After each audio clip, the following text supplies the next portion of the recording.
alluded to in a Periscope earlier, yes, the laptop has now decided to completely give up the ghost, which means I am struggling a bit. I'm using the other half's PC,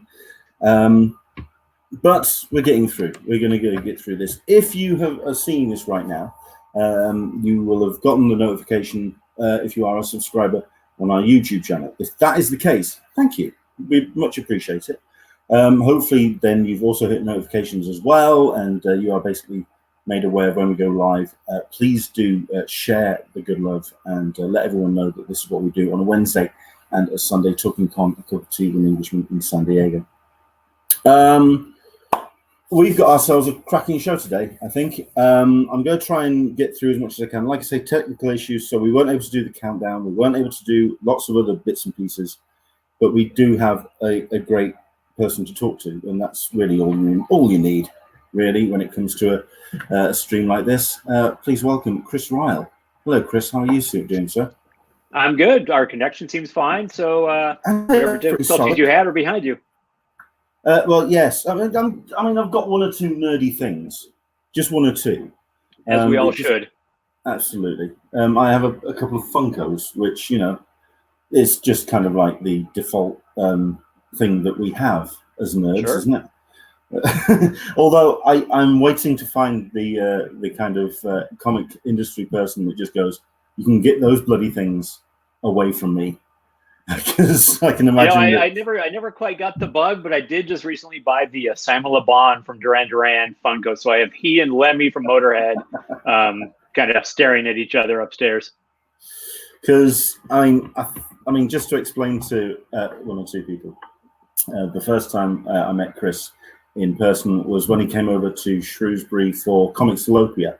Was that last year? I mean, yep. It's feeling like feels like 5 years ago. It feels like 5 years ago. It feels like an eternity now.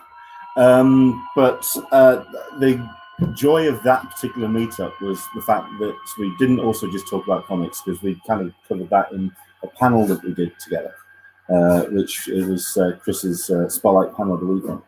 But also, and we got to sit and have a bite. You know, we got to have a civilized bite of food too, which was always welcome. Shrewsbury is not the worst place in the world to find yourself.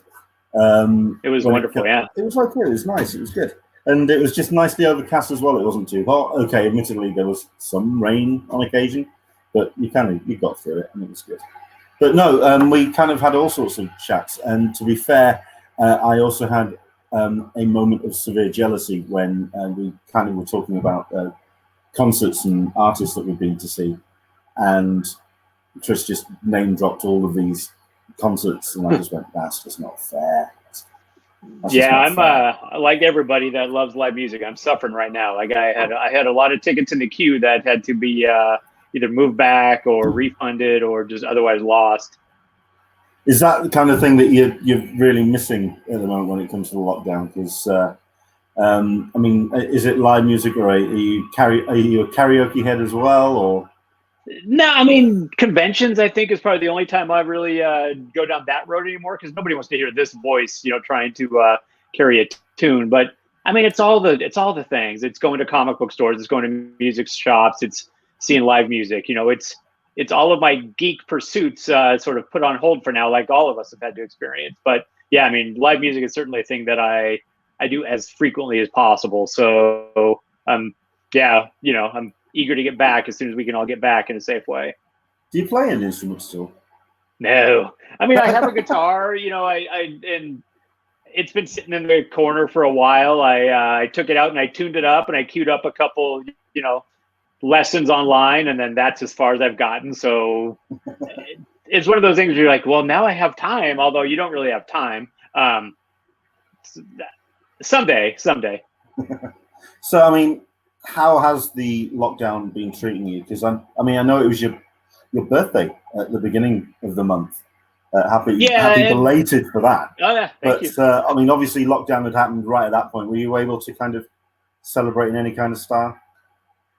No, but that's fine. You know, it's more of just it's the work thing. Like the home thing is fine. You know, I mean, I'm surrounded by music and comics, and family members who I like spending time with and all of that. So that part's fine. It's just, for all of us, the industry is going through a real crisis right now. And so it's been kind of grueling in that regard. Just, there's sort of no removal from work at this point. Even in the past, like if I was working all day and night, there was still that like sort of physical transit time going from the office to home. And now it's just kind of an ongoing around the clock kind of thing. There aren't more hours or days. It's just trying to figure out the best way to move forward for all of us. Well, I mean, I think it's probably a good idea, since we kind of did skip all this bit, to introduce you to anybody who perhaps isn't familiar too much with who you are and what you do in the industry, because the podcast is very much about Comic-Cons, so it's about the things that we see and do and the companies that we see at conventions, but perhaps someone has seen your face and seen your name on a panel description and wondered who Chris Ryall is. So Chris, I mean, I know that on the business card, I believe is it currently president of IDW, former editor-in-chief, or what's the nomenclature now, right, at the moment? It's a long list right now. It's president, publisher, and chief creative officer. But yeah, my original role at IDW when I joined in 2004 was editor-in-chief. And so along the way, I added the chief creative officer title, spent about 14 years with the company, left for a year in 2017. Time has no longer any kind of meaning. But I took about a year away and then returned as the president and publisher in addition to CCO. So currently holding those three titles. And what would that on a day-to-day basis actually entail in terms of those three titles? I mean, what exactly are you up to when you get into the office? I mean, now it's sort of overseeing and trying to best manage all sides of our business, from operational things to publishing decisions to partnerships, creative development, just sort of having a hand in all aspects of IDW's operations right now. There's periodic overlap with the entertainment division. Like I was an executive producer on the Lock and Key series that Netflix launched earlier this year. So I tend to have involvement in all sides of our publishing business now. So, I mean, what is IDW kind of like in the current lockdown? How's the building holding up? Because, I mean, I did swing by the IDW offices the last time I went to San Diego Comic-Con 2018, and like a complete tit, I went on the Saturday afternoon. No one was there. Of course, nobody was there. I mean, it's the weekend, for God's sake. Everyone was at home.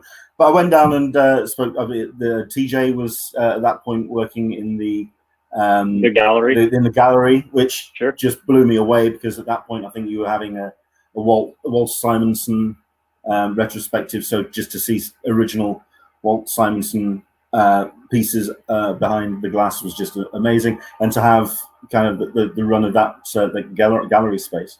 So it was great to see that floor, but I would like to have seen the working offices. What is that like at the moment? I mean, is Liberty Station kind of closed down at this point? No, I mean, it's still open to the public. There's, for the most part, the offices look like Chernobyl. Everything just stopped. Everybody went home, and that's largely been it. I was actually in the office yesterday. I've gone a couple of times just to see the various bits of business there, but there's people wandering around the center because it's a very open public space, and there's broad lawns and things like that. So there's families walking dogs and just, trying to carefully distance from one another while also get out and, just try to engage with a little bit of sunlight here and there. So it just felt good to be in the office. It's weird to walk down the halls and just see it, devoid of all staff, because the staff is what brings the place to life. That's the staff is what gets everybody up in the morning and makes us feel so good about going to work with one another. And so it's just a jarring thing to be there with no one else around. So, like everybody, we're eager to figure out ways that we can get back and resume normal functions. So right now, everything is far from normal. Well, I mean, I know that the city of San Diego is kind of making those efforts to kind of bring some kind of normality back. I mean, I know we've got the limited opening of the beaches at the moment, and I've spoken to one or two people who live in the town. But just for yourself, I mean, what's the mood in San Diego at the moment? I mean, the beaches aren't open here, but there are some people that aren't letting that stop them. So I don't know. I mean, the problem with a town like San Diego and California, when the weather starts getting nice, is people get even more restless. And so just the larger concern is that people don't let their restlessness and desire to get back out into the world lead to making foolish decisions and lead to sort of exacerbating this whole situation. So for now, you know, IDW is still sheltering in place, working from home, all of that. But you know, we're still working on books. There were some books that we had to slow down and put on hold for a bit. But I mean, we certainly aren't stopping publishing. We're not stopping making books. We're not stopping creative development on a lot of titles. And so a lot of this has just been trying to figure out difficult decisions where there really aren't answers. You know, what books do we keep pressing on? How many books can we, you know, keep on the schedule? What's Diamond's capacity going to be when they ramp back up? What are comic stores going to be able to handle? What are consumers going to be willing to, you know, to plunk money down for? It's just all of those things where it requires a lot of guesswork and sort of trying to reason the best you can, but not knowing if it's the right decision, but just, you know, trying to err on. It's weird because comics is such an ecosystem, you know, it's whatever decisions we make for IDW aren't just affecting the company. They're affecting our freelancers, and they're affecting the fans, they're affecting the retailers, they're distributors, printers, you know, licensing partners, all of these things that are so interconnected. So a part of what we do and who we are, that, you know, you try to make decisions that are going to sort of be the best thing for everybody. And so that's a lot of our conversation, is just how to manage the business from all sides in a way that isn't going to have a detrimental effect on anybody. Sure. I mean, we're going to get into, I mean, because I wanted to keep this a pretty loose conversation, because I enjoyed that kind of loose conversation that we had when we saw each other in Shrewsbury. But obviously there are some topics that I do want to kind of hit into, and including the situation and the way that IDW have handled that. But of course, we do want to take, this is always an open forum here on Talkin Con. It's all about you guys. I did kind of let the comments and questions slide a bit on Wednesday's show, because it turned into a bit of a free-for-all at the back end. But if you do want to jump in with any comments and questions, by all means. If you're watching this on Facebook, it's now a public video, which means if you comment on there, they show up into the feed, which means we've got comments like Daniel Betts, who's saying CHRIS RYALL, legend. There you go. You have legend attached to your name. That's very lofty, yeah. You can stick that on the business card as well. But I know that Daniel is very much somebody who's been impressed with the way that you have steered IDW during your tenure there. So we'll dive into a couple of his questions, no doubt. We've got Into the Blueness, and most of us have got a couple of books in the pile. You can tell Chris is a professional as he has a spinner. Well, yes, if I can really establish my bona fides, this sounds kind of greedy. It's my third spinner. I have one in my office upstairs, and I have one at IDW as well. So the more I can keep, you know, good old comics that I love on display, the better. Are they all kind of books that are favorites of yours, or is there a spinner for like new titles as well? What's funny, when I first got one a few years ago, I loaded it up with the comics that I'd written, and instantly I was like, no, I don't want that shit. I want to look at stuff that I loved as a kid. I wanted to look at the stuff that inspires me. I mean, it just felt, so that lasted for all of 5 minutes before I started loading up with things that I love. You know, first it went from kind of the disposable old comics that I didn't really care if they got bent, but then I realized, well, I'm the only one messing with them, and I'm not going to bend them. So I'm going to make sure that there are things that I really love staring out at me. So there's a lot of curation that goes on. There's a lot of constant rotation, and I'm sort of frequently moving, you know, preferred covers up to the front, just things that I love to look at. I mean, you know, behind me right here is Jack Kirby, John Romita, Dave Gibbons, Frank Miller, Rom. You know, all these things that I was gonna point out. Trust me, there is a question in my little list of stuff I was going to hit, Ron. Trust me, Sure. that was just to explain to everyone. I mean, if you're a long-time viewer of this, you know that how big a Ron fan I am. I am nowhere. I'm a pimple on the backside of beyond to where Chris is, and the guy's written for Ron. Yeah, he is the fan, and very much. I'm very much. It took a lot of restraint to not mount the Rom helmet while I was doing this interview. Yeah. And, yeah, I mean, as far as Rom goes, like, oh, go ahead. No, go. I was just gonna say, we lost Michael Matlow this week, and Michael is the brother of Bill Matlow, who is the original writer on the Rom series, the only writer on the Rom series. Yeah. And Michael has been seeing to Bill's long-term care for, close to 3 decades now, since Bill has been in that debilitating accident. And so I've gotten to know Michael over the last 5 years, just basically through Rom and trying to do right by Bill. And so Michael was a great guy and really a good steward of Bill's legacy. Certainly put a lot of his life on hold for Bill's care. And so I just wanted to publicly, wish my best to the family, because that was a really heartbreaking loss. Absolutely. I believe there's also kind of a crowdfunding for support, certainly for Bill. I know that's still in place at the moment. It was heartbreaking news. It was also just, it kind of filtered out as well. It wasn't made any kind of, it really did sum up the way that the brothers kind of approached life. They didn't make a massive splash. It was kind of almost leaked out but by friends and family, and it became a real kind of personal thing. And that it was very touching. But to your point, the charity that Greg Pak helped set up years ago is still around, and so I mean, Bill's care is very costly and never going to go away. And so I mean, I encourage everybody who loves any of Bill's work to still support Bill and Bill's care. Absolutely. When it comes to your comics reading, I mean, I'm seeing some big titles there behind you. I mean, is it mostly superhero stuff, or I mean, where does your reading go to? I mean, that's where it started. Certainly, as a kid, I was a Marvel kid for the first number of years until things like Crisis and Teen Titans, all that pulled me over to DC.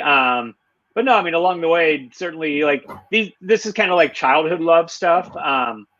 But indies have played a big part in my reading existence. Like, it was things like, I don't know, First Comics and Pacific Comics that first showed me that non-superhero stuff can be very exciting and engaging. And so I maintain a steady diet of superhero, non-superhero, indie titles, very personal stories, all of that. And that's probably what I read more of now. But, when I go for the comfort reading, it's the stuff that has been sitting in my head my entire life. Fair enough. Once again, if you do want to get questions into Chris, I'm going to get 1 or 2 in, and then we'll obviously fill any questions that you want to get in. So please do dive in. Daniel's got a couple in already. I told you they'll be coming. And you've also got a couple of comments as well coming in. You've got Into the Blue, Mr. IDW was always one of the first booths I'd visit at SDCC, as they had all the cool stuff. I just pulled the trigger on an artist edition Rocketeer, which I should have bought years ago. Okay, now I'm jealous as hell. So yeah, I'm a Rocketeer fan as well. Thank you very much indeed, Disney Plus, for sticking that on the board. And also you've got Solicitor Smeg. Just correcting your mistake, Chris. You called them people. I believe the correct name is idiots. I think it's this is referring to people going out onto the beaches. Absolutely. Yeah. When it comes to people occupying their time and seeing what they can kind of distract themselves with during the whole situation, I mean, Lock and Key came out just before the lockdown, so a whole bunch of fans really got involved and watched that show. But obviously, people are getting into it now that they're scrolling through the Netflix listings, and it is such. It's a successful adaptation of the book. It's certainly deviating from the story to some degree, but it's keeping that skeleton in place, and it certainly is a very exciting adaptation to see on screen. I mean, can you talk to us about how that project actually came together? The adaptation. I mean, it came together 3 times now. I think the first go around, the Fox pilot was 2010. And so it really was a decade-long development process. And, Hulu shot a pilot a few years ago that I thought was pretty effective too. That's the all one three iterations have been. That's the one I've seen. Yeah. I liked it. I thought it was a very solid adaptation. Why do you think that this adaptation worked where the other two didn't? It's the other two didn't work not because of creative reasons. They didn't work because of various executive reasons, which is often the reason that a lot of shows and worthwhile shows fall into the abyss. So this time, Carlton Cuse and Meredith Everill, who ran the show, have been involved with the show for years now, and I think a lot of it was their force of will, just keeping going on this and believing in what this thing could be as a show. And so just seeing what they did and what the cast did, it was a thrill. It was a thrill to finally see the whole thing, get on air and let people see it. And I thought they did a great job. I'm excited for productions to eventually be able to ramp back up and get season 2 underway, because I really like the plan that they have for that. And so, yeah, it's, there was a lot of heartbreak and sort of misses along the way, but just now that we're finally here, it's like all of that fades into the ether, and now we just have a good show for people to be able to see, and which is great. Yeah, I know that you were involved very much in nurturing that the original book to come out. What was your thoughts on how they adapted it and what they, the changes that they made? Because they didn't take, like I say, the skeleton is there, but they very much came away from the very gothic horror tone of it and turned it more into a young adult thriller, as it were. What was your take on the tone? I think if you lean into the gothic side on a channel or a streaming service that already had The Haunting of Hill House, you run the risk of people feeling like it's derivative. And so the idea of playing up the kids and making it a show that could really hit that Stranger Things audience, I think was very smart. We all know there was going to be changes along the way. Like, I think the biggest visual cue that we knew was going to have to change was the way Gabriel portrayed the head key. The head opening up, and you've seen inside the head, and you've seen all these memories all at once interacting with each other. I think best evidenced by the look inside Bodhi's head, where you see, an 8-year-old's mind with all the crazy dinosaurs and Ferris wheels and colors and everything else going on, was not a thing that would be easily portrayed on screen without a ton of CGI. And, a ton of CGI just pulls you out of a show like that. So I thought the way that they took the concept of the head key and adapted it to the show was very smartly done and very, it was visually clever and engaging. And I think they did a great job taking the source material and making it work in that format. I really dug it. Like I say, it turned more into a young adult thriller, so it kind of also took away some of that real intense threat, which very much Joe Hill layered into those books, and kind of it's woven throughout with all the history, which is also going to be discussed with the new books as well. It was interesting to see how they didn't declaw the book as such. It just added a different level of menace. I thought that was an interesting way of doing it. I also love as well that the series became really the catalyst for the new books that are coming through. So you've got Lock and Key Battalions, I believe is the one shot. In Pale Battalions Go is it's a 2-parter actually. Okay. And so that's set in the past. That's set right sort of at the outset of World War I. And along the way, what we see in that storyline featuring some of the characters that had already appeared in things like a couple of the one-shots that Joe and Gabriel had done, that will lead directly into the Sandman crossover. So the seeds for the Sandman crossover were actually planted years ago without ever knowing if they'd be able to grow into anything real. But, Joe had this idea in mind years back, and he chatted with Neil about it, and Neil said it would sound like a great idea. And so we're really happy that we can finally get to that, because it's, like I say, it's a thing that it makes a lot of sense. If anybody familiar with Sandman, and especially the Seasons of Mist storyline, there was the key to hell. And so it's very possible that the key to hell just might have been made of whispering iron. We'll see as we go along. And then you've got World War Key as well coming down the pipe as well. I mean, how are we in to getting those projects together? How's the lockdown affected kind of release dates? Because I know that that was part of your announcement when the lockdown happened. Yeah, I mean, every release date right now is kind of written in chalk, you know, and so we're racing and rewriting and all of that. But I mean, the work on the book has proceeded at a pace. Like Gabriel is now halfway through the first issue, you know, with these beautifully drawn pages. So nothing has slowed in that regard. And so, I mean, the book was originally planned for late summer. You know, we'd hope to have it out right around the time of Comic-Con. And right now that schedule is still, until further notice, that schedule is still on. So we're hoping that everything can happen as planned. You know, we want to make sure that shops are able to reopen properly, that consumers are able to get the books properly. And so all of that there's always a little bit of to be determined as we go. But, you know, right now the release dates are what we had originally said, and we'll keep adjusting as needed as we go. Because, I mean, you were one of the first companies to make a statement when the lockdown happened and when it became apparent just how serious Corona was going to be.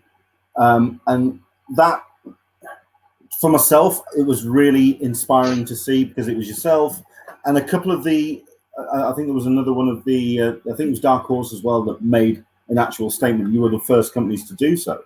Yeah, Boom and Image too. Yeah. We're right out front with it. Yeah, and because, you know, we're all the same in that we all love and respect the partnership with our retailers. You know, I mean, they're the front lines of this business. They always have been. They're the people that are showing support for what we do, and like we owe it to them to show support right back. And so, like, it's always been a sort of symbiotic thing in that we need each other to survive. So we're all determined to make the best decisions that help them, and, you know, also hopefully don't hurt our own business, of course, but we hurt ourselves a lot more if we do things that run counter to what's best for the direct market. So I mean, the core, certainly for fans, the information out of that initial announcement, which was I've got it in front of me. IDW announcing the suspension of May releases corresponding to dates from May 6th, May 27th, and with IDW reducing its overall publishing line for products originally scheduled through July. I'm reading this out to you. You know it. You wrote it. With a focus on releasing our biggest projects in special editions to help drive traffic to stores through summer. So, what has been postponed? What has been kind of pared down? I mean, I wouldn't list books anyway, even if I had them in front of me, just because I don't feel like that's fair to any of the books. But I mean, like with all of us, we want to make sure that when shops reopen, that we're putting them in the best possible position to rebuild their business properly, which, you know, like we know by sales numbers and by other feedback from retailers that certain books have a broader appeal, of course, than others. And so we want to make sure that the books with the most broad appeal, the most allure to the largest number of fans, the books that give fans the most reasons to leave their house and go back to shops are going to be there waiting for them. And it's not like, you don't want to play favorites, of course, but you also realize that, you know, we typically do 40 to 50 titles a month, all told, between comics and trade paperbacks and art books. And there's no way that it would be right or workable to shove that much content or product, what have you, into stores right as they reopen their doors. And so you do have to prioritize the books that are going to help them the most. And so what that means is, yeah, I mean, you keep the work happening on some of those books, you push some back a bit, you rejigger your schedules. In some books, you rethink the formats that you're doing, because, you know, so a lot of times when we're making our schedules, we make schedules and plan books that are initially going to be beneficial to us, that we think they're going to be good books for us, and then hopefully also for the market. But so when you take a closer look at these things, you go, wow, maybe we don't need that reprint. Maybe the market doesn't necessarily need this thing right now. And so let's try to be as smart as we can and as fair as we can to everybody. And like I say, it's an immense challenge, because who the hell knows? You know, we know books like Turtles and Sonic and Lock and Key and things like that are appealing and sellable, but some of the others, you know, you just sort of have to err on the side of what sales history and what fans and retailers have told you that is going to be most helpful, and then you adapt and hope for the best. And what I really want from all of this is that we can all get back to talking about cool things like, why did we do this stupid thing in a storyline, or where's this character, why didn't we do that? You know, because I hate talking about the business, because talking about the business becomes a thing that pulls people away from the creative, and that's why we all love comics. We don't love comics because we are happy to talk about publishing schedule changes and furloughs and all the terrible things that have come out of this. And so I understand that that's the thing that we all have to talk about right now. I really can't wait for a point where we can all get back to, you know, getting everybody back to work. Like seeing freelancers online talk about pencils down is heartbreaking, because like that's how they make their living. That's what they do. And I mean, and also for us, when you see a good page come in, like there's nothing better. There's no better feeling than seeing Gabriel send a Lock and Key page and you go, well, that's why we're doing this, you know, for the creative inspiration behind it all. And so, you know, we're all fans as much as we are working in the business. And so we, as much as our fans and our retail community, want to get back to this as soon as we can, do it in the smart way. So. On your feed, I think that might, well hopefully it's going to even itself out, but if anything, I mean, I'll also just jump in with a take on that, because that whole pencils down thing just really got on my nerves. And I'm going to take Chris off screen so everyone is fully aware that it's me that's talking about this one, because I mean, it was also co-opted by a toxic group of people online who we're all fully aware of. And the fact that they were gloating and they were just happy with companies like IDW, Dark Horse, Marvel, DC, everyone in the kind of like what would be considered the mainstream comics industry, just being put under the hammer and really encouraging the pencils down setup. It wound me up and it got me angry. And frankly, imagine, like, I won't name them because screw naming them, but imagine being so devoid of any kind of soul or ability to empathize that you're happy that the industry that you presumably loved, at least loved as a kid before you grew into this toxic waste of a person, like imagine rooting that on and attacking people over that. Like I don't want to give it space because there's so many larger things in this world, but my God. Yeah. I'll tell you what then, I mean, we'll let's talk about the books then, because we, like I say, I want to cover a couple of the questions that have come in from the people on the audience. Thank you very much indeed. Do keep them coming between now and when we shut up shop. So anything you want to talk about, do jump in. Daniel Betts is asking if I can ask one question, and he hasn't. He's asked a couple. How does the IDW decide which franchise or IP to cross over? Because the crossovers have been incredible, and they have. I'm not going to say that they've defined an element of IDW, but the books that you've done, where you've just taken characters and stories and just brought them together and done that in such a way that it's almost organic, is just really incredible to see. Yeah, what do you look for? Yeah, I mean, Daniel, first, thanks for the compliment.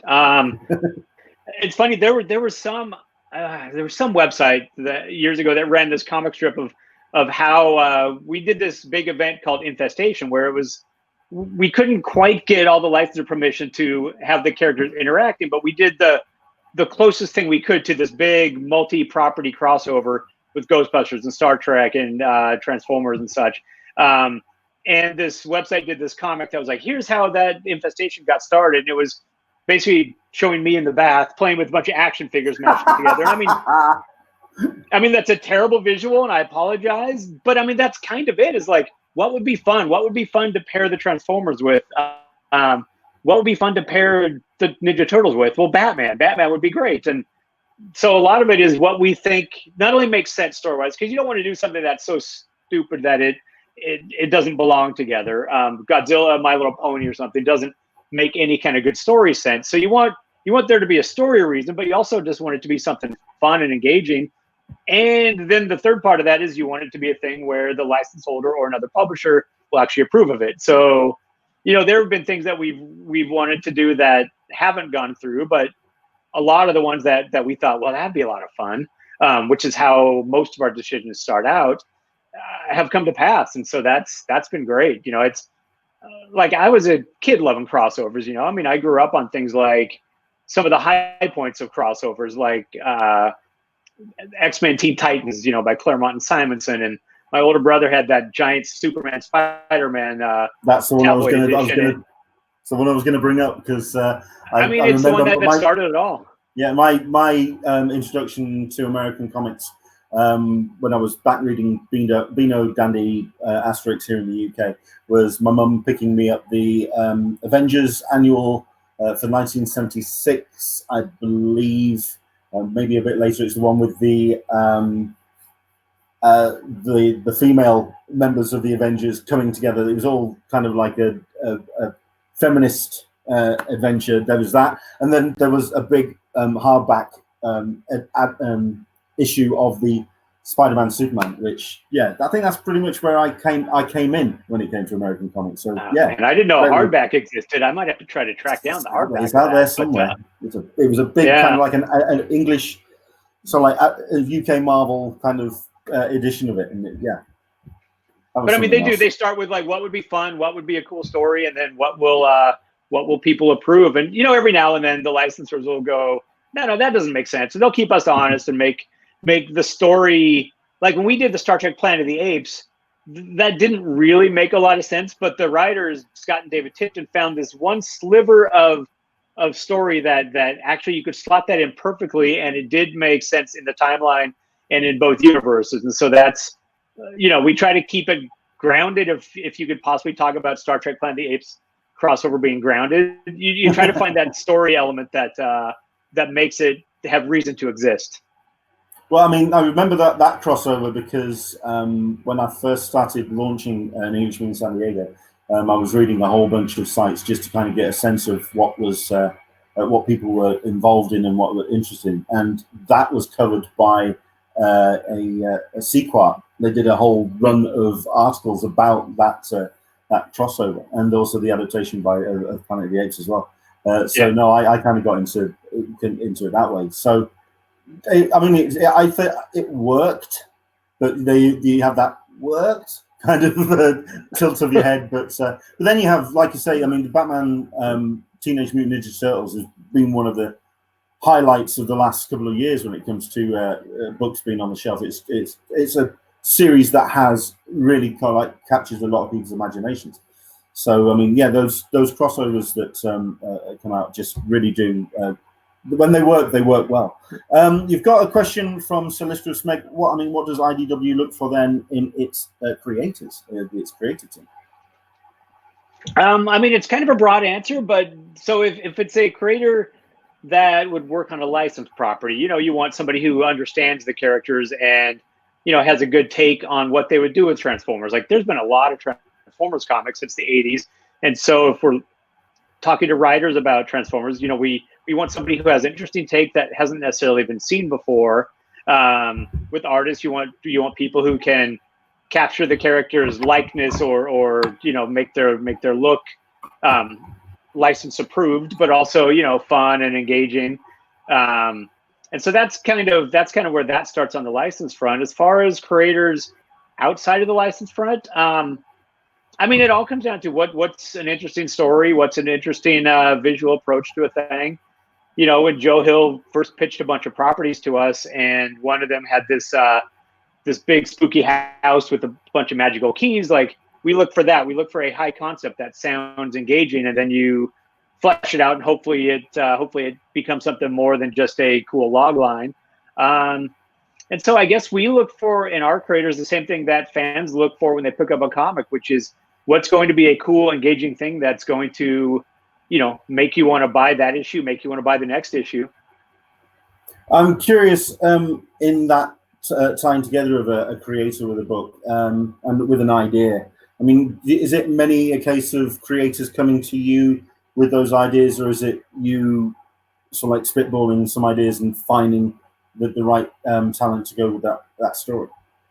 Very much a two-way street. Sometimes if we have a specific idea for something, or we want to do if we know we're doing a Batman Turtles crossover, we reach out to somebody who we know can tell good storyline that would kind of capture both those characters. So we'll reach out and ask for pitches.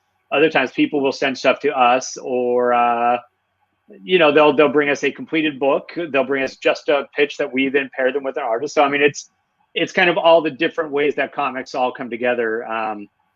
So there's not really any one set way. It's fun ideas coming in. Sometimes we'll reach out to people with ideas and see what we get back, and you just take it all as it comes. I mean, this being predominantly a comic convention podcast, I kind of imagine that a lot of the pairing together, or people coming to you and coming to you with ideas, those happen once the exhibition floors kind of closed down, the bars opened up, ideas are flowing, as are the drinks, and kind of things get a little bit more loose, and that kind of like that melting pot of talent, which can sometimes. But I will say there are times at some of the bigger cons would all go where everybody's hanging out at night to have a drink or two, to unwind from a long day, and you don't want to be pitched at. It's hard to be pitched at midnight, because your focus isn't necessarily fully there, and you're kind of mentally worn down from the day, and so that's not necessarily always the ideal way. What I tell people about cons in general is it's a great place to make connections. It's a great place to, to have your name and face association. So it's a great place to go up to editors, get their business card, say, hey, I'm a writer, I'm an artist. I'd love to send you some stuff when the show's over. Do you mind if I drop you a line in a week? That's usually so refreshing to hear that, like, oh, wait, you're not going to pitch me right now when I'm late for a panel. I have a meeting in 2 minutes. I haven't eaten in 4 hours. It can be really hard on the show floor to give people the attention that you want to, just because there's so much else going on. Like I say, you're usually late for something. Appointment schedules are locked down and firmly scheduled, and that lasts for all of 10 minutes after the doors open. Then everything's blown to hell. And so, there are times when somebody will start to throw an idea at me and it sounds interesting, but I really have to run off, and I hate to do that, because it gives the impression that you're not interested, but it's just that you're sort of pulled in a lot of directions at cons. And so to avoid that, I try to recommend to people that they do that. You come up, make yourself known, introduce yourself, chat for a little bit, but try to work in a pitch or send something after the convention is really the best way to get proper consideration. It's hard. I mean, I get it. Like, that's sometimes the only chance you have all year to get in front of people. And so you want to take advantage of that time while you have it. But I do think that time is pretty valuably spent in making the connection and not necessarily making the pitch. No, that makes sense.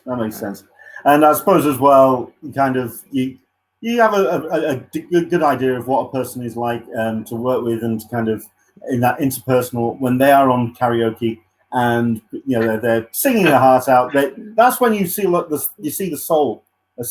I do. I judge somebody by their karaoke song. Yeah, absolutely. Like, if you take it overly seriously, if you try to really emote and really try to, if you want to try to hit the same emotional highs as like Adele, you're not going to do it. You're not going to win me over. But if you have fun with it and you pick a song that's kind of goofy to begin with, like, absolutely, pitch me your best. I want to hear it. Fair enough. Couple of comments, which are more throwaway, and then we'll get back to one or two questions. You got Solicitor Smeg following on from what you're saying. Okay, it's not a serious idea, but Ghostbusters and 30 Days of Night would be a hilarious mismatch. So if you just want to make a quick note of that one, there you go. And this one's actually come from Dan Berry, because, yes, the Convention Collective, the site that I run, has been doing a daily Transformers comic review for the past week. Issues 18 goes up today, 19 tomorrow. So, yeah, we've been supporting those books in a big way. Thank you again. Okay.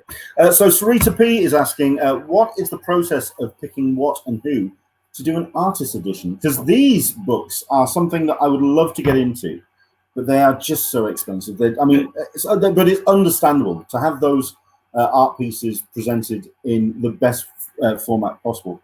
How do you? They're also somewhat cumbersome. Like, they're hard to store. Yeah. But I mean, it's driven basically by one thing, which is the editor Scott Doomber, who pioneered that path. So Scott used to be an art dealer, and Scott knows probably better than anybody in this business where to find original art, who's still held on to their pages, where full issues are in the collector community. And so it's driven by who is worthy of that format, first of all. And worthy is obviously very subjective. And then can we find enough pages to make a book, you know, and we don't want to use other people's scans or black and white copies or something like that. We want to be able to have the originals and scan them from the originals. So they're picking up every bit of everything that the original art offers, which can be everything from the blue line, or notes for the colorist, or coffee rings, tear stains, you know, whatever it is. You want it to be a thing where people are looking through the book and it's as close to owning the original art without actually owning that high-priced original art as humanly possible. And so it's kind of, yeah, what books or what artists you really sort of merit that kind of treatment. And also, like you say, because they're a very expensive book, they're also very expensive to print. So it's got to be something that is going to find an audience. Like there are things that some of us would love to do that maybe wouldn't find a broad enough audience to justify the expense. And so those we have to kind of put our own self-interest aside and go, okay, well, maybe a Chris Star Crystal Warrior Artist Edition isn't going to find enough people that will support it, but a Jim Lee X-Men Artist Edition, absolutely, that's going to have a ton of fans. And so you try to weigh the stuff that you'd love to see yourself versus what's going to have enough commercial viability to make it, you know, worth the expense, and also just what's available. And so there's all of those things that go into it, and also, you know, what's going to be worth it to consumers to spend $125 or $150 on. And usually that's the stuff that they grew up loving. That's the stuff that lodges in your heads, like Walter Simonson books or John Byrne, or, you know, so many artists that a lot of us just grew up, you know, worshiping. Yeah. When I went into the comic art gallery, admittedly, one of the highlights was talking to TJ, because he's one of the he's the greatest, yeah, great guy behind a counter. Yeah. He knows more than you, but he doesn't kind of lord that over you. He comes at it very much as a fan and comes at it sideways. So it's really cool it was great to have that conversation, but also to spend time, because there was a number of the artist editions in the gallery, and to actually get those, put them up on the viewing length and just kind of flick through. Just amazing stuff. We're going to get the chance to speak to Scott Dumbier in a couple of episodes' time. So looking forward to speaking to him and his take on the whole the process. So that's really cool. Yeah. So one other aspect, real quick, to the artist editions is, you know, what other publishers will approve, because we've done a few that are properties that we, you know, have under our auspices, like Rocketeer. But for the most part, they're other people's properties. I mean, we've done a lot of Marvel books and DC books. And so the fact that other comic publishers have allowed us to take, you know, some of their classic storylines and classic artwork and make books out of them is a real testament to sort of the spirit of goodwill between publishers. There's never been a collection of the Bill Mantlo, Michael Golden Micronauts in any form, you know, since the early 80s. And so Marvel and Hasbro both agreed to let us do the recently announced Micronauts Artist Edition, which, you know, showcases Michael Golden's gorgeous pages, you know, at the size they were drawn.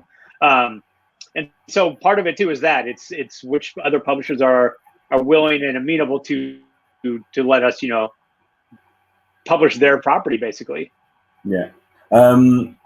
This is all kind of bouncing backwards and forwards to other episodes. We had an interview with J.H. Williams, the third, the other day, and he is a huge Micronauts fan. Yeah, so he'll be very happy to hear that there's an edition coming for that. A couple more questions, and then I've got a bunch as well. We'll try and cover as much as we can. Andrew Dickinson, who, by the way, it's his birthday today.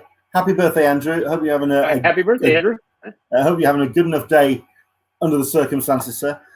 Talking of Netflix earlier, do you see someone like them or Amazon buying publishing houses to get the rights to their content? That's a big question. It is. And I don't know that I see them buying publishers. You know, Netflix has made a couple moves in that regard, as far as, you know, they bought Mark Miller. Yeah.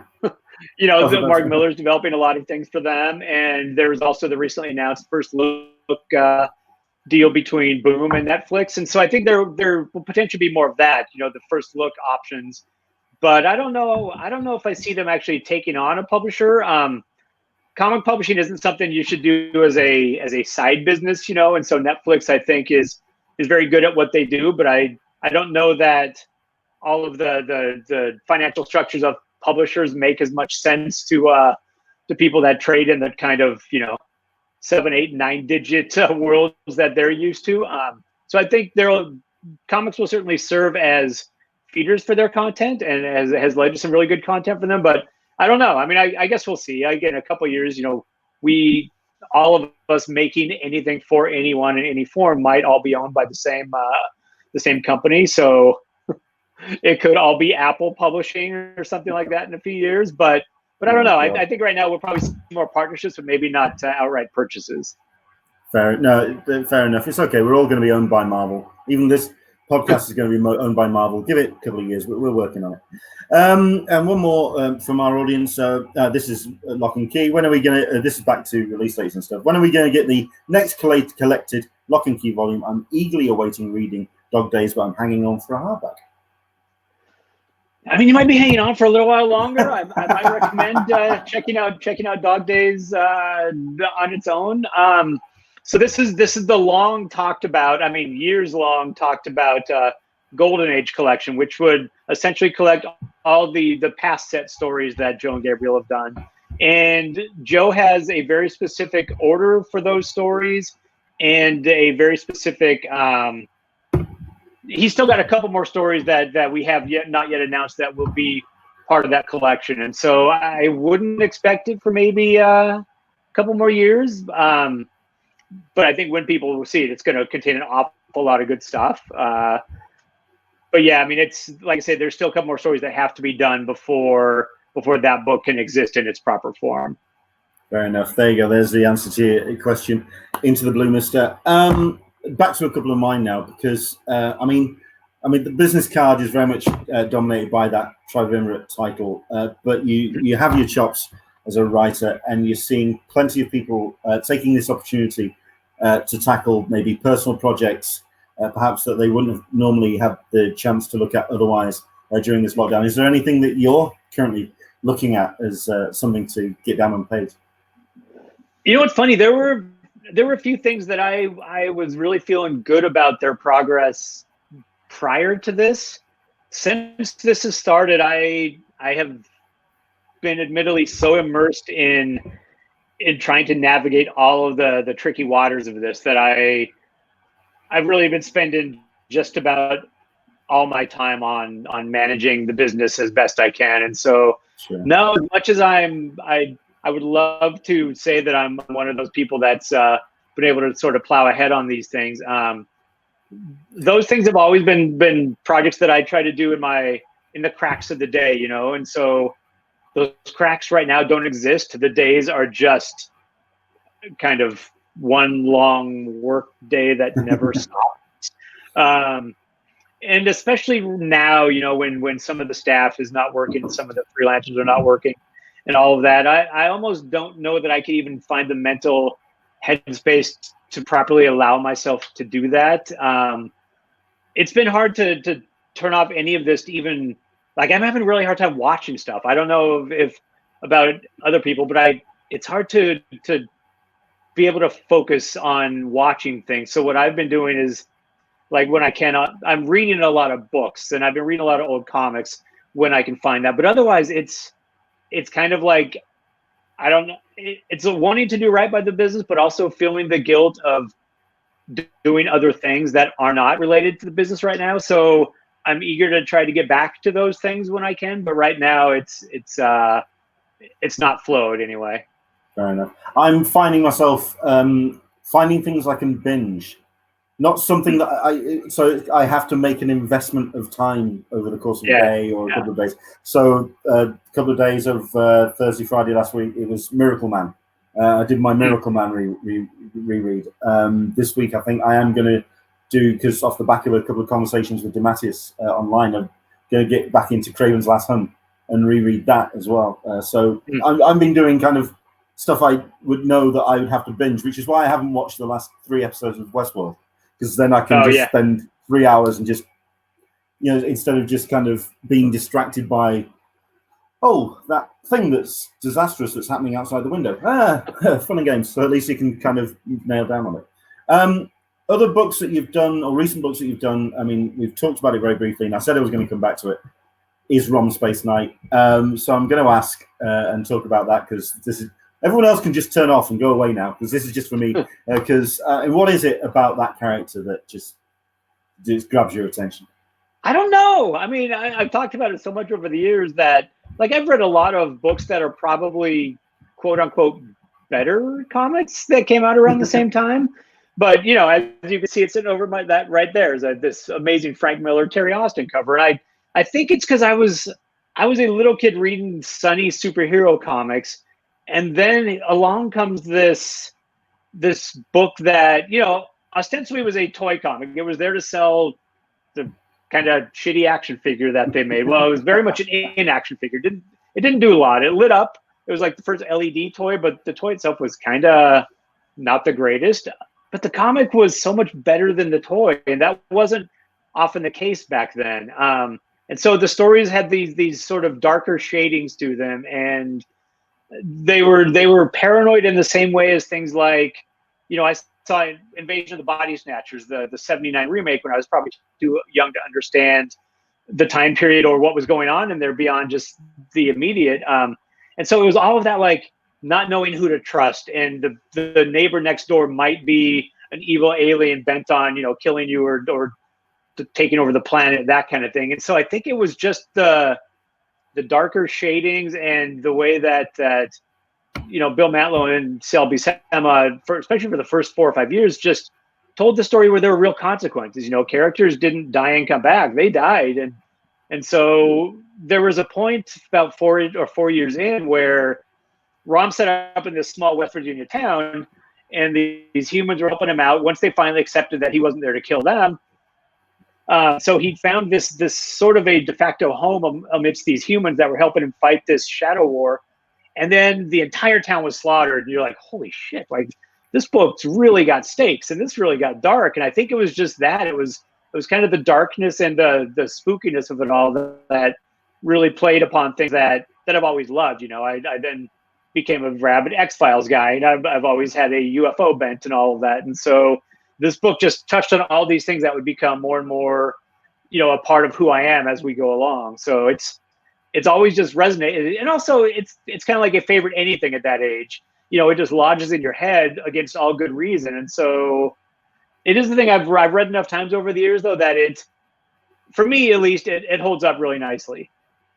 I think for myself, it was definitely also that real sense of consequence of the character, that there is that decision to sacrifice all of what makes you a man and have that transplanted into the body of this robot warrior killing machine, and that kind of is for a young kid reading comics to have that sense of self being completely removed down to its essence and put into Rom. That kind of got my attention, because it was, like I say, considering it was based off this rather shitty toy.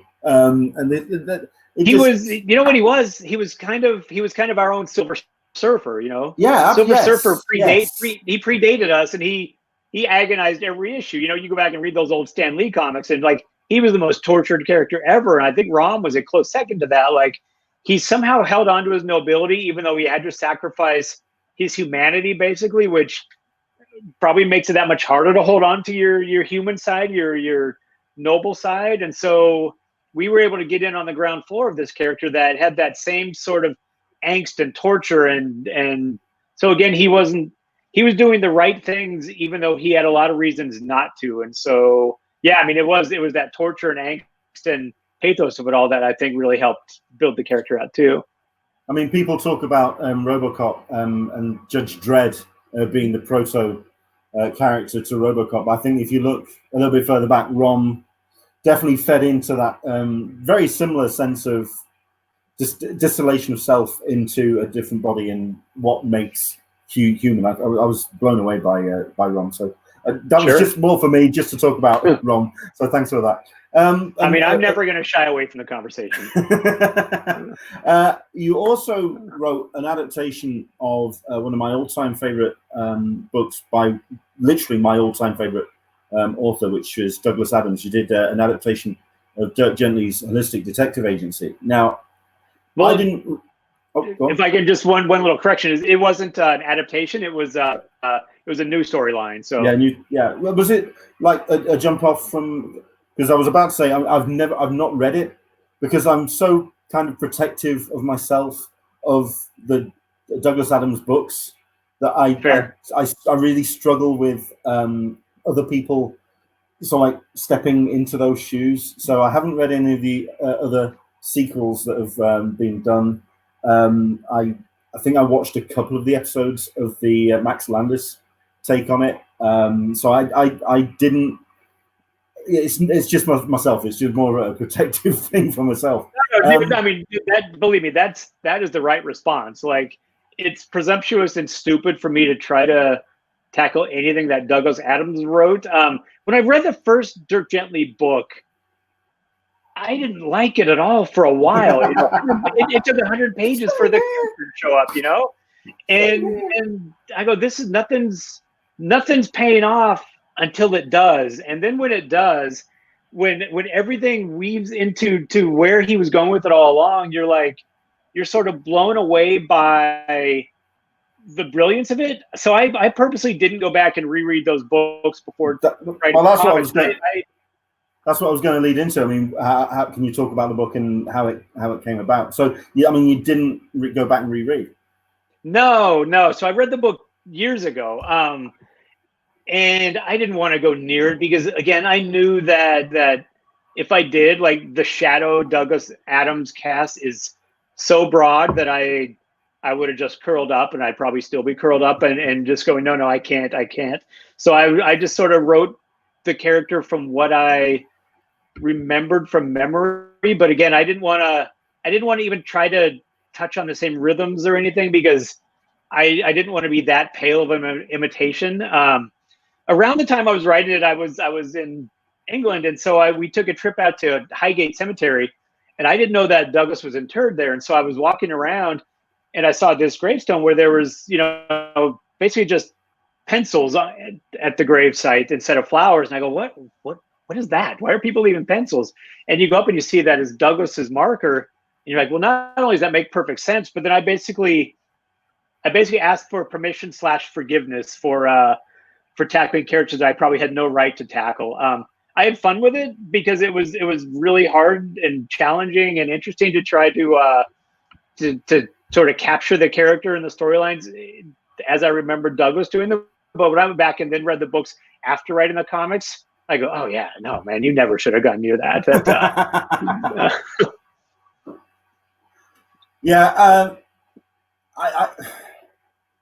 I think I should take a look at it. I mean, like I say, I did watch a couple of the episodes of the Max Landis thing.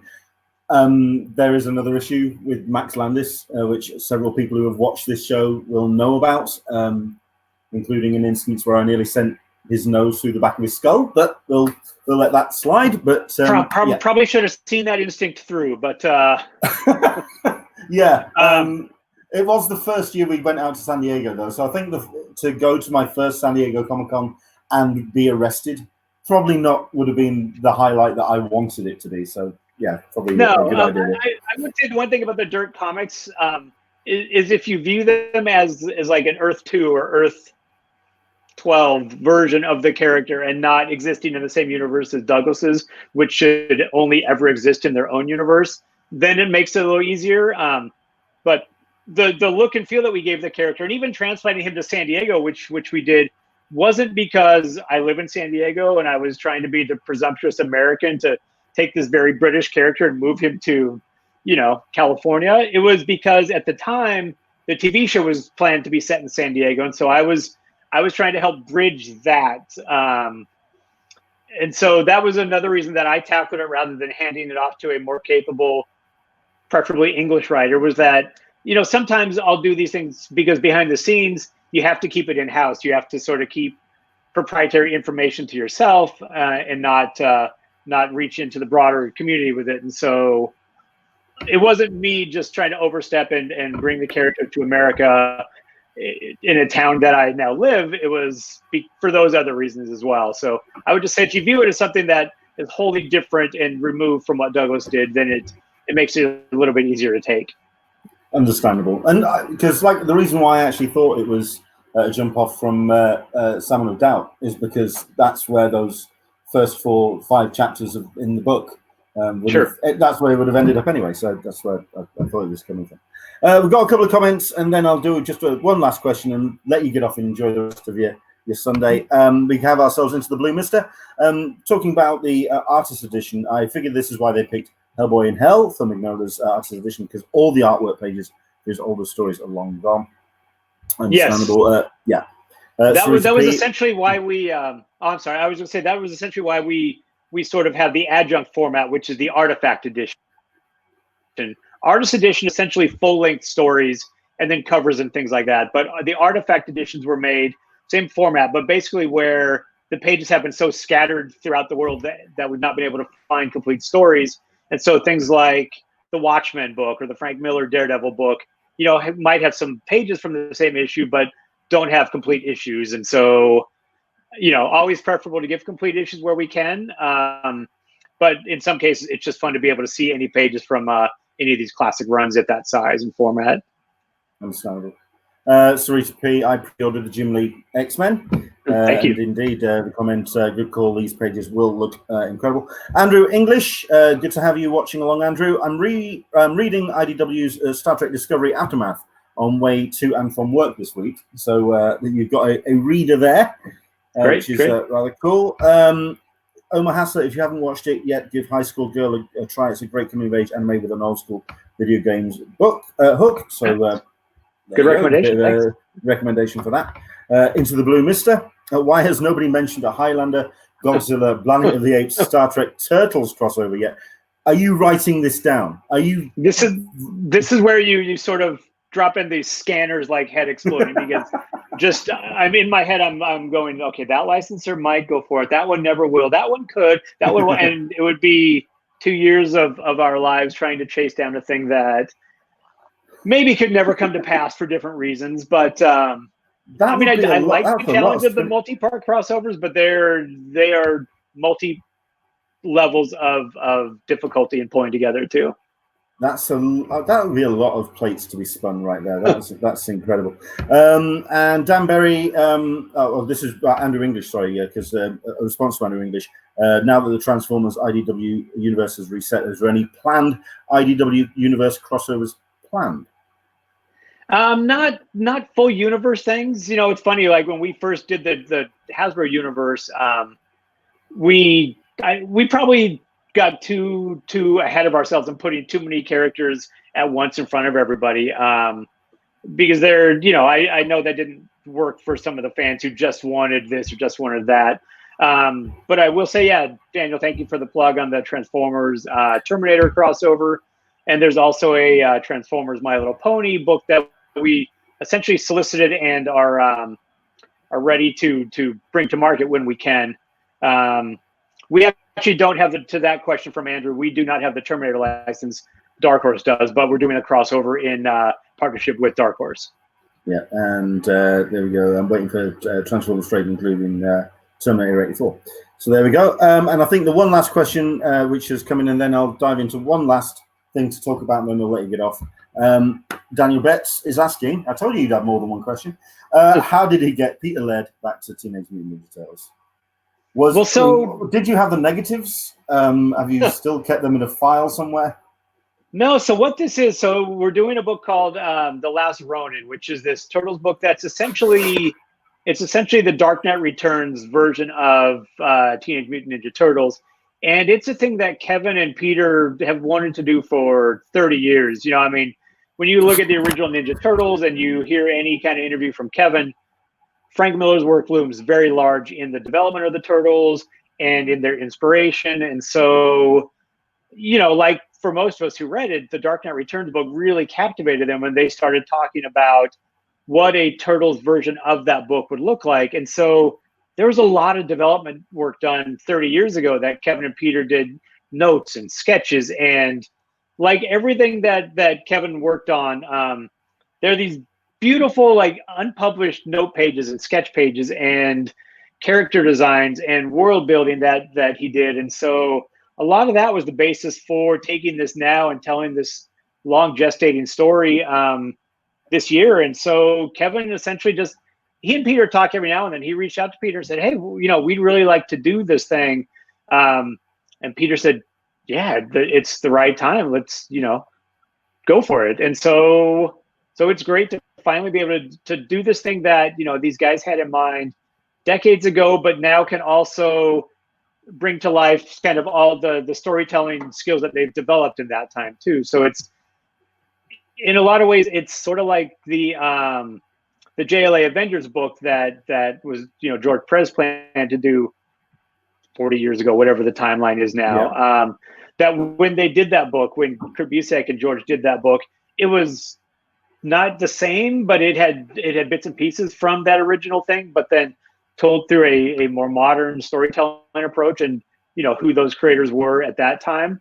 And I know Roy Thomas was going to write the original and not Kurt, so you know, no need to correct my history on that. But so in this case, it is, you know, Peter and Kevin, and certainly Kevin, who's the driver of all of these kinds of things, doing what he does now, but also taking what he did then and building it into something entirely new and different, and working with Tom Waltz and Andy Kuhn, who are very much, you know, in the world now of the Turtles. And so it's kind of the best of the past and present, and becoming this thing set in the future. And we're really excited about what they've done so far. And so that's one of those that when comic stores reopen, like we want that thing ready and waiting for people.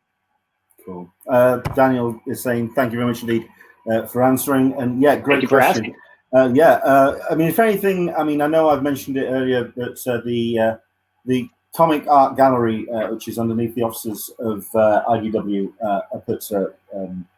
up in that part of San Diego, if you do get the chance to go, because they have, I don't know how legit it is as a mock-up of Kevin Eastman's office down on the ground floor, but it was worth checking that out, because as we mentioned right at the top of the show, I'm a huge, I mean, it's Rom Space Knight, it's Zatanna, and it's the Rocketeer for me. And the stuff that he's got in that room, which is obviously glassed off and everything, but the Rocketeer stuff that he's got in that room, that you've got in that the Comic Art Gallery, if you get the chance to go, check it out, because it's more of a turtle shrine and all the things Kevin loves than it is, you know, like he and Peter sat at a kitchen table when they first created it, which would not have made for a very visual display. So this is, you know, Kevin's drawing table, but also just stuff everywhere, like all the stuff he loves. So it's great to look at. Just don't maybe go on a Saturday when we aren't there. Yeah, no, that's not going to leave. That's not going to. I'm not going to forget that anytime soon. So yeah, fair enough. Okay, we'll wrap up because this has got. I mean, time's just flown. This has just been amazing. But I do want to talk about this because I think it'd be remiss for me to talk about the aftermath of where we are at the moment and what we can see in the future in terms of what the industry is going to look like, who is actually still going to be here, not only in terms of publishers but retailers. It is such, if not bleak, but just uncertain time. I mean, what do you personally feel that the landscape is going to look like in the aftermath? Do you see the diamond situation, that monopoly being removed and other avenues open? What's your general take on what we could be seeing afterwards? It's funny, as you were asking the question, I got the little vibration thing telling me that my headphones are probably going to go dead. So I just had this flash that I would go, oh, sorry, my headphones died. I can't answer the question, just to be evasive. But good out. I like it. But no. I mean, I do think, like, I don't know. I mean, Diamond is, you know, the comic industry distributor, and so I know there's other conversations taking place. But I think comic stores will, when comic stores can reopen to a greater degree, they will. I think all of us will put less product in front of people in the immediate and let everybody sort of rebuild properly. I think the biggest thing, because there's all kinds of different scenarios of what might happen, whether other distributors come into play, whether other people find different ways to get product into people's hands. That's all still largely speculative. So I think the biggest thing is just hoping right now in the immediate that shops can weather the shutdown and that they can reopen, because again, like that's the front line to this whole business. And so that's what I think what we're all focused on is how to help them in as many ways as we can, so we can get back to getting comics into fans' hands and having a thriving community once again. And so all the other things are largely details that still need to get figured out, or, I could answer you today and tomorrow that answer will change again. And so I think it's more hope than it is having concrete answers right now, but it's, I've always approached everything from an optimistic point of view. And so I'm optimistic that we're going to bounce back in a nice way, and that we're going to, everybody's going to reinvigorate. And I think everybody's going to probably show more appreciation for their local stores, and, maybe even come out of this a bit stronger once we can all get back to doing what we all do. I mean, I've been really buoyant by the way that the industry has rallied around itself, and like I say, with one or two exceptions who shan't remain who don't matter. Don't matter. There you go. Even better. I think it's been cool to see creators, publishers all coming together to support, like you say, each other. I'm really curious to see. I mean, we've recently had the Creators of the Comics effort, which was support for the retailers. I'm curious to see if we're going to have the next round of that, which is going to be support for the creators, the artists and the writers who are struggling at this point, who have seen work just dry up and are finding themselves very much in a very tough situation. So I'm wondering if that's going to be the next level of support that we're going to see down the line. Yeah, and I mean that's a very good point, because we all have initially focused on the comic stores that have shut down, but publishers have lost people, and creators have certainly lost their way to make a living, and the people that largely do a lot of their business throughout the year at conventions have lost their means to do that, and for the foreseeable future. And so there's a lot of different sides of support that are needed and necessary. And so I guess to that, I mean, not only do I hope that there's more broad support to come, but also I very much appreciate seeing all of the goodwill and help that people have brought to bear so far. Yeah, excellent stuff. And I think that optimistic note is where we'll leave it there, because, like I say, I've been trying to keep this run of shows to about a tight hour. We're now 78 minutes, say 80 minutes in. Wonderful. So, yeah, we kind of blew through that. But it's been great to talk to you, Chris. I mean, like I say, the time's just flown, and we've covered loads of stuff, and it's been great to chat with you. Yeah, same, Leonard. I appreciate the talk, and I appreciate everything you do for the business too. Like, you do an awful lot, and you are very active on social media in hyping and promoting and helping and boosting, and it's all very appreciated, man. So thank you, and thanks everybody for the questions too. Thank you very much indeed to everyone for getting those in, and thanks for the kind words. I appreciate that. Where can people follow you online? Where's the best place to find out what's happening with IDW, so like in the near future?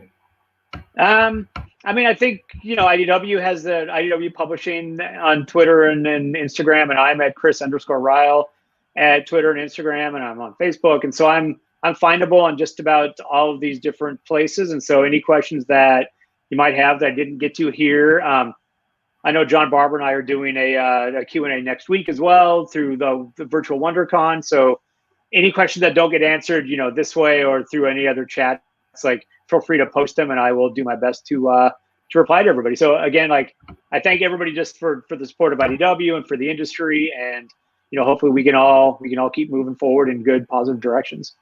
Excellent, Chris. Thank you very much indeed for your time, sir. Enjoy the rest of your Sunday, and hopefully we'll see each other, if not just in a virtual space, but hopefully at a bar somewhere where I'm not trying to pitch something at you, and we'll just have a good old chat again. You've earned the right to pitch. So yeah, throw things at me. Believe me, I'll take pitches from anybody if we can all just get back in front of one another again. I've mentioned it on Twitter before.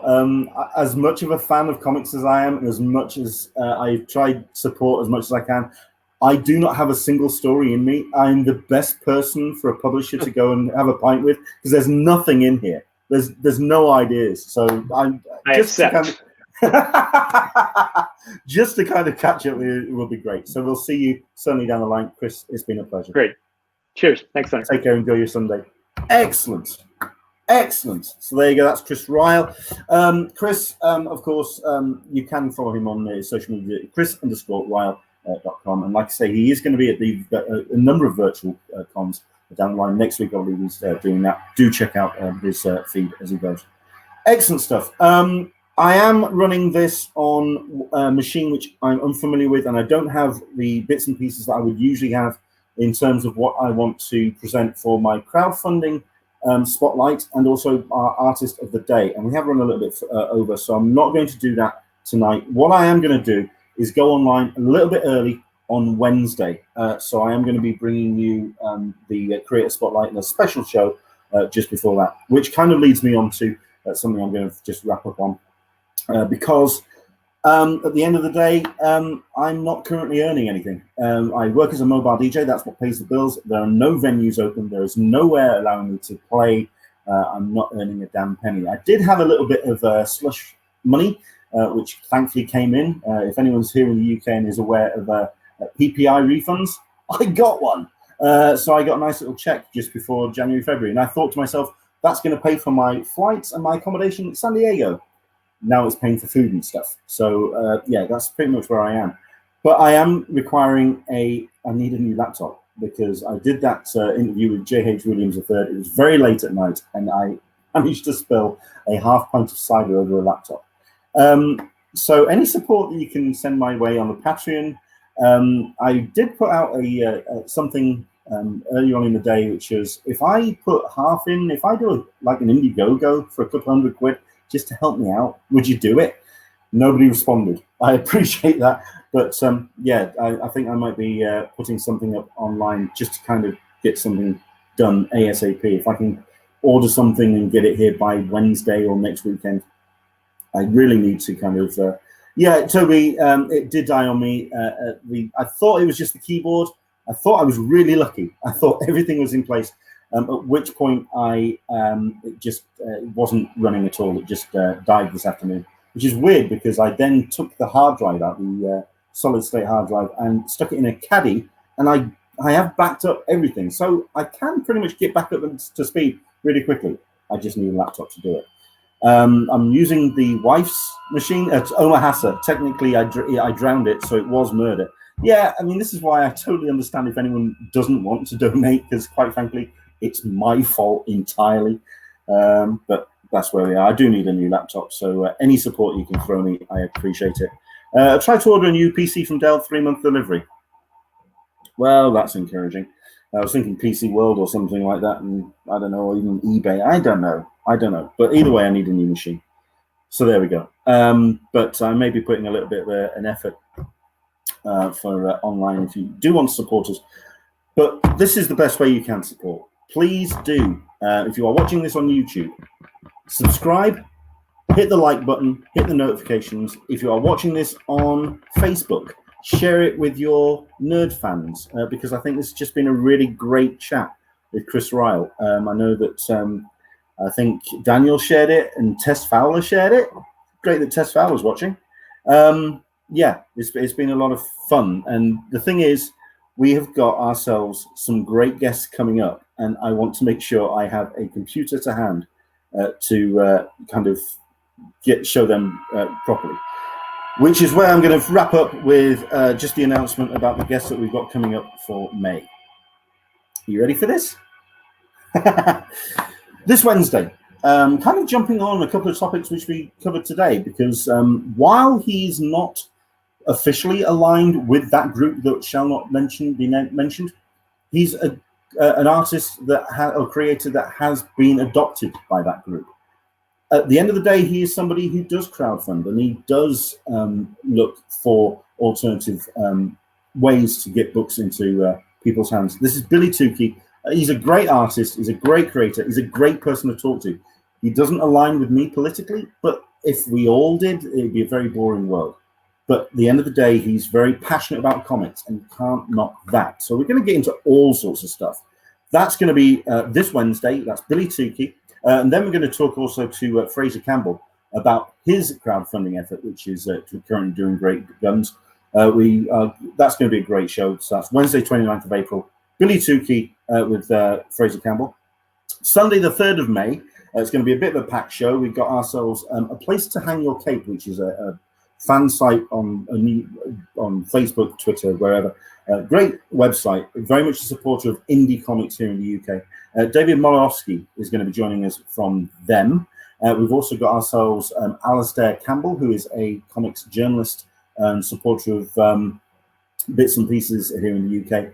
So he's going to be coming on. So for the first half of the show, it's going to be David, and it's going to be Alistair talking about the landscape of comics here in the UK.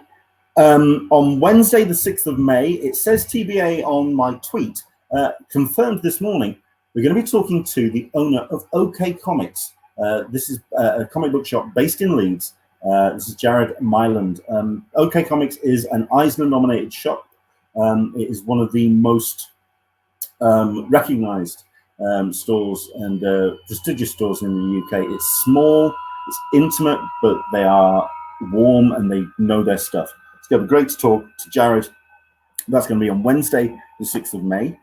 On Sunday, the 10th of May, we got ourselves another IDW Publishing special, Dirk Wood, and also Scott Dumbier. Scott Dumbier, of course, is the Special Projects Director at IDW. So we're going to get into all sorts of bits and pieces, harking back to the things that he's got in his archive, because we've been talking about like the Alan Moore big numbers stuff recently, and he's more than up for talking about that as well. So that's going to be an interesting chat. Wednesday, the 13th of May, we have got ourselves a hard pencil, which means he's definitely wanting to do it. It just so happens he's moving that particular week. We are going to be having Bill Sienkiewicz coming on the show. That's Wednesday, the 13th of May. It's just going to be great. It's just going to be fantastic. I didn't realize Leonard was situated next to a monorail service. I didn't realize there's a sound. I do apologize. I think it might be the laptop. I do apologize. Bill Sienkiewicz is going to be coming on the show. That's Wednesday, 13th of May. Like I say, it's got an asterisk next to it. It's hard penciled. Because like I say, he was wanting to move house. And he was wanting to do, he's scheduled it for around this time of the year, except the lockdown has happened. So it's been he's been stuck. So he is wanting to move. If it all gets sorted, we'll be having Bill Sienkiewicz on the show. If something really happens, which cross your fingers, best of luck to us all, we may be having another guest on that show. Yes, we may be sharing Bill Sienkiewicz, but it's with somebody I think, if we got the both on, it would be an amazing show. Watch this space. Sunday, the 17th of May is going to be an interesting one. It's going to be an SDCC special, San Diego Comic-Con, which has cancelled for this year, moving forward in 2021. We've got Rob Salkovitz, who's going to be joining us. We've got ourselves Aaron Neighbours from the Hall H podcast, who's going to be joining us. I'm going to be inviting a couple of others as well. We're going to be basically getting the gang back together. And we are going to have a chat about San Diego Comic-Con. I know the laptop's screaming, and it's probably the fans. I'm sorry. Okay, I'll make it quick then. So San Diego Comic-Con special, Wednesday the 20th of May, Donny Cates and Megan Hutchinson is going to be joining us. Can you see the grin on my face? The guest list we've got is incredible. To be announced on the 17th of May, the 27th of May. We've got ourselves the week after Russ Burlingame, who's going to be joining us. Basically, we've got some great guests on the way. And I want a laptop which can handle it and not end up screaming as it is at this point. So, yeah, I need a laptop. If anyone's got a decent laptop they can sell me, I'll buy a decent laptop. But I mean, Into the Blue Mister is saying, May is going to be a cracking month, absolutely. Omar Hassa, why is the laptop screaming? Andrew English, we can't see it, but there is a pint next to it. It's crying out for help. I'm keeping this well away, because if I spill this over the wife's laptop, I'm a dead man. May is going to be an amazing month for the show. We're going to do our best to get more of those dates filled. I've still got some people that have been a little cagey, and hopefully we'll get them on as soon as we can. But it's going to be an interesting month with some really great guests. The next one, this Wednesday, 29th of April, Billy Tukey, featuring Fraser Campbell, who's going to come on and talk about his Kickstarter. It is absolutely cool. So there we go.